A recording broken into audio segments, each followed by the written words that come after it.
Hello, welcome back to the channel, and today's video you're going to join me changing the gearbox oil on a TVR Chimaera. This is a 1996 4-litre car. Being a 96, it has the Tremec / Borg Warner T5 gearbox. Earlier cars had the LT77 Leyland gearbox, but the reason that's important is that there are different fluids needed. The T5 box, actually, the recommendation is to use ATF. That was TVR's recommendation, and that's also the recommendation of the manufacturer of the gearbox. There is a whole debate on this issue, as with most things TVR. There are people that have put conventional sort of gearbox oil in and report sort of decent results. I'm of the opinion with stuff like this, the manufacturer knows best. The T5 is a really strong box. It's not got any known issues really running ATF. They run to big mileages, they last really well, so I don't really see there's any room for improvement to make it worth the risk switching to a gear oil. So we're going to be using ATF for this particular job. The other reason I wanted to do this, as you can see, the car's up on axle stands. That's obviously something you're going to need to do, is get the car level before you do this job. But you know, I don't have access to a lift. Okay, I've got a nice warm garage to work in, but I'll be doing this job on the floor on my back, the same as most of you will. So you know, to put this up on a ramp and do it would be really, you know, quick and straightforward. It's still fairly straightforward, as you'll see when we do it, but you know, I don't have access to a ramp. I'm groveling around on the floor the same as most people, so you'll see access is a little bit tricky in places, but it's not too bad overall, and it's perfectly doable.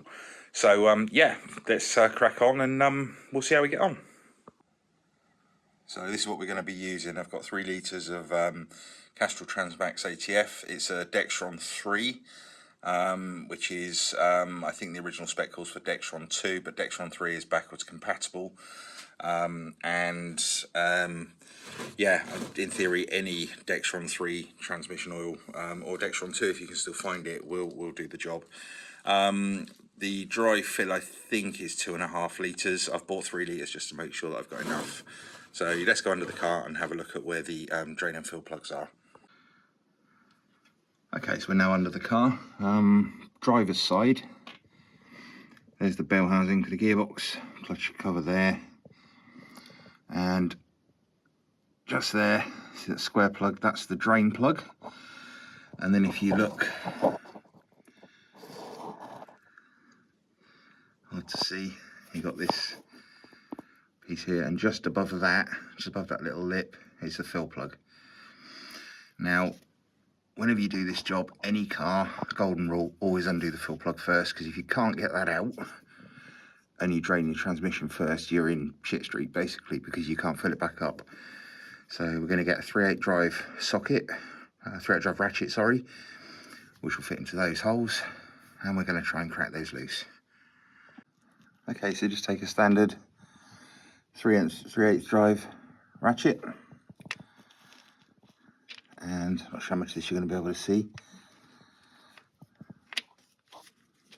Just push that in. You have to overcome the little ball joint, and that's a nice snug fit in there. So what we're going to do now, give that a swing. I'll probably need 2 hands, so I'm not going to film this, but we'll just give that a turn and see if it cracks loose. And yep, it's moving. So I'm just going to wind this out.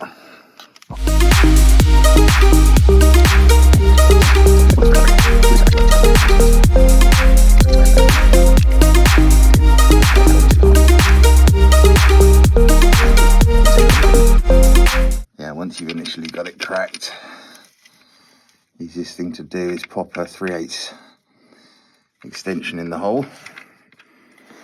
And unfortunately,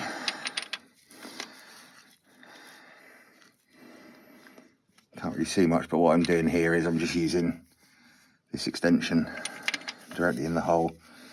I just sent it by hand. It's coming out really nicely, actually. Should be enough now to, you can see it. That's it there. See, it's come out. I'm just turning it by hand.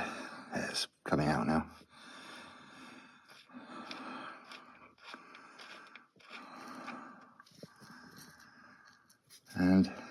that's it. So the fill plug is out. So now we can confidently take the drain plug out. I'll get a pan to put underneath and we can drain the fluid out, saving the knowledge that we can actually fill it back up again. Okay, the drain plug's much easier to see. I'm just sort of to the side now. So push that in so it's nice and snug.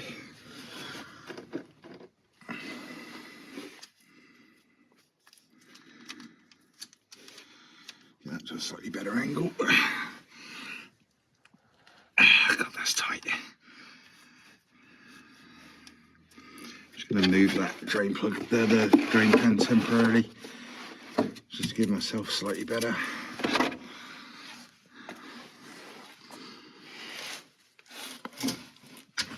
There we go. Yeah, 3/8 ratchet's a perfect fit in there.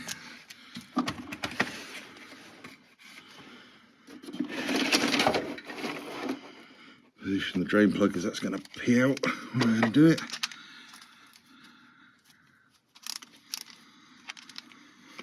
There it comes.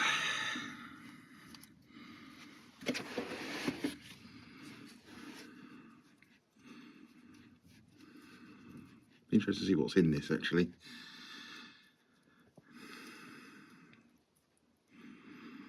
And what sort of state it's in. Now that's not ATF, that is gearbox oil.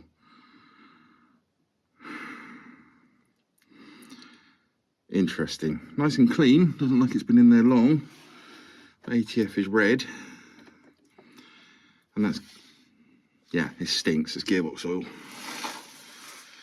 So what I need to do now is to let that drain as much as possible and fill it with ATF. The gear change on this is not great, particularly when it's cold. It's lovely when it's warmed up, but it's quite bulky into second on cold oil, which would tie in with this because gear oil is actually slightly thicker than ATF. Probably when it's warmed up it thins out and it's better, but gearbox is lovely. It's not noisy, it's, you know, positive shift and everything else, it behaves. But I would expect now with ATF, be interesting to see what the cold shift quality is like. I'm going to leave that for a good hour or so to drain thoroughly because obviously I'm putting ATF in, so I'd rather not mix it, as you know, if I can avoid it. So yeah, join us in an hour or so when it's drained out and we'll refill it. Right, what I've actually decided to do, because I really don't like the idea of mixing the ATF and the gear oil, I've just refitted the drain plug temporarily and I've put about 1/3 of a litre of ATF in. So I'm just going to take that out. And hopefully that will mix with the gearbox oil and bring some more of it out. Let's have a look at what the colour's like.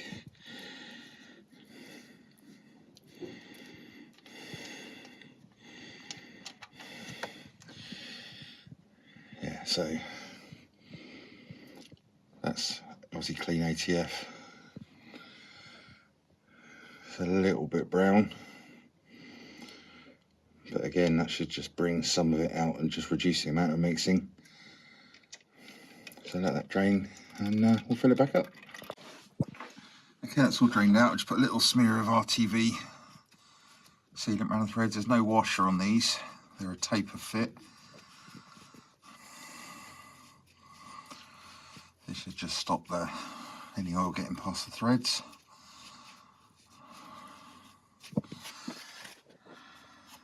It's oozing out a bit, that's okay. Clean that up afterwards.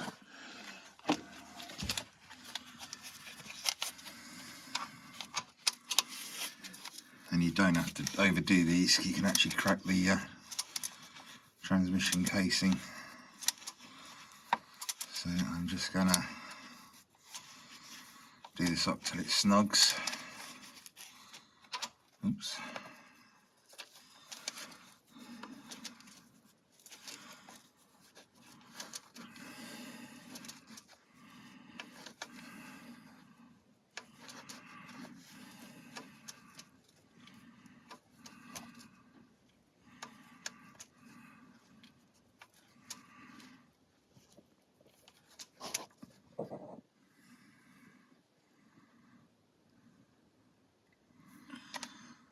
I'm thinking that'll probably do it. I don't want to go mad.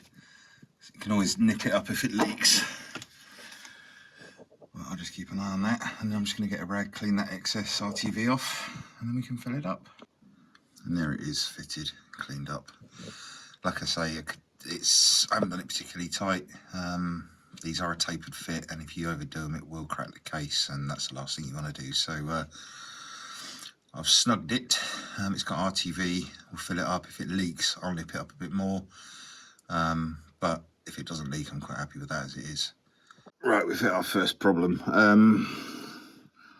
Access there for that bottle is really tight, although you can squeeze these to get the fluid out.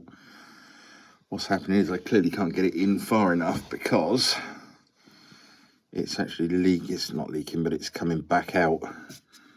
And although it's not pouring out, the last thing I want to do is pour all my new transmission all over the floor rather than into the gearbox. So I'm going to have a think on that one. Bear with.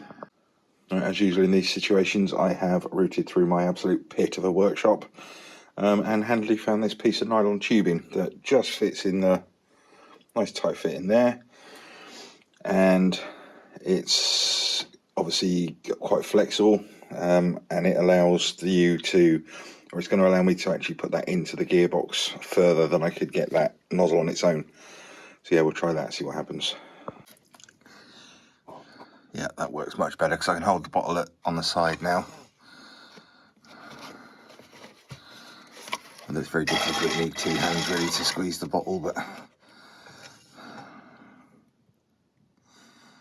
that's working and nothing's leaking out. So keep doing that until we get oil trickling out of the hole, or we use the 2.5 litres. So yeah, we'll keep going. Okay, first litres in, 750ml. That takes a lot of patience. It's quite slow through there, and when you get down to the bottom bit, you have to kind of angle the bottle down, which then pulls the other end out of the gearbox. So slightly longer hose would do it. Yeah, it's just a question of keep squeezing it, moving it around, squeezing it until all of that's gone. So I'm going to get the next container now and do the same thing again. Right, that works, but it's painfully slow. It's taken me, where are we? About 10 minutes to get half a litre in, if that. So what I've done is I'm using a bigger bore pipe from a otherwise pretty useless fluid extractor that I bought. That's a tight fit over there, and the diameter is actually bigger on the pipe. So I'm going to manoeuvre underneath now and see if I can get that into the hole and see if it's any quicker. Right, let me just show you this. It's probably Heath Robinson, but it works. So I can now hold the bottle upside down to get everything out. Here it is. And it goes.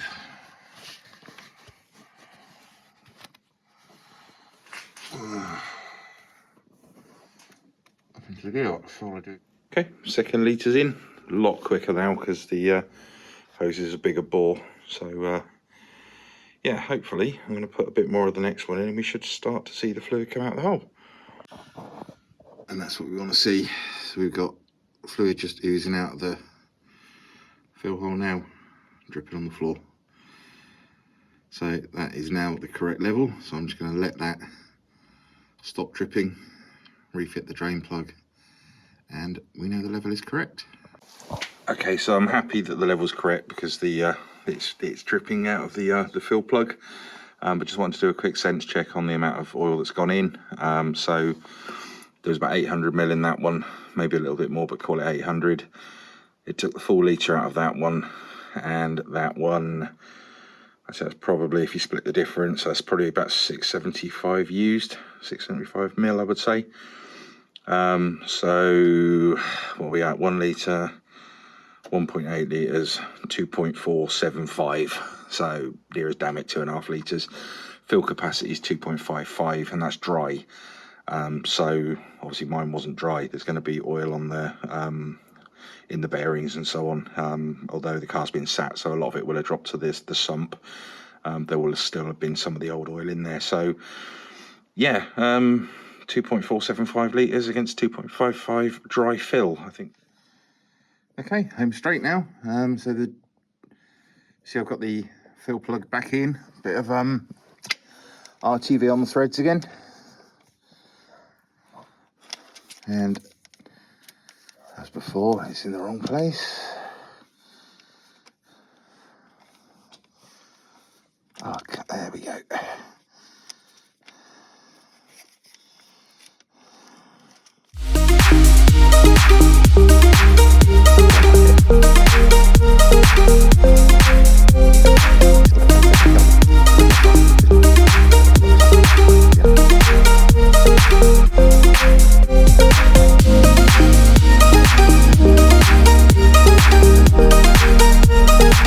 As I said, I don't want to go mad.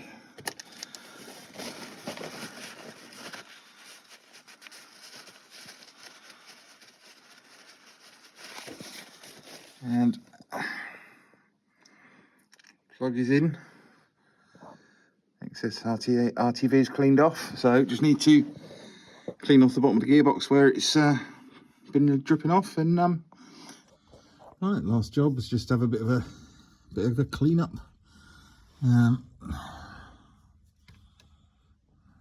Can't really see from here, but the plug's back in, snug down. The drain plug that I put in earlier, no sign of any leaks around there, which is good. Yeah, that's it. So unfortunately it's going to be a little while before I can drive the car, because I've got a couple of other bits going on at the moment. I'm in the middle of replacing a seal on the steering rack. And you can see the exhaust off as well. It's got a blow to fix at the front, but I'll report back when I've driven it and sort of let you know what the gear change is like compared to how it was on the old manual gearbox oil. So yeah, thanks for joining, hope that was useful. And yeah, as I say, something that you can tackle yourself if you don't mind grovelling around on the floor. If you've got a lift, even better. But that is good now for another couple of years, hopefully. So yeah, thanks for joining.